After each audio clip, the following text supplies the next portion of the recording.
আজকে আমি মাখার সন্দেশ বানাবো। তো দুধটা এখানে আমি জাল করতে বসিয়ে দিয়েছি। জাল করে আমি দুধটাকে একদম গাঢ় করে নেব।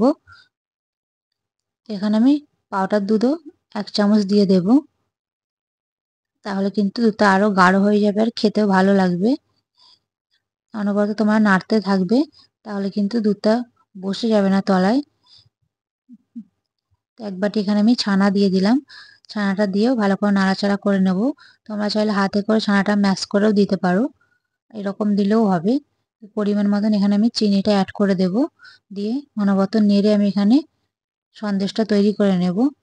দেখো সন্দেশটা রেডি হয়ে এসছে। এবার আমি 10 মিনিট রেস্টে রেখে পরিবেশন করব।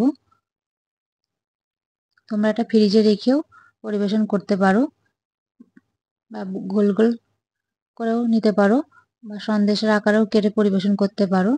দেখো কত সুন্দর লাগছে দেখতে, একদম দোকানের মতনই হয়েছিল বন্ধুরা খেতে।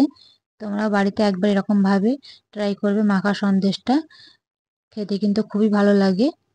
ভিডিওটা ভালো লাগলে অবশ্যই সাবস্ক্রাইব করে পাশে থাকা বেল আইকনটা প্রেস করে রাখবে, একটা লাইক দিয়ে দেবে বন্ধুরা। বাই বন্ধুরা।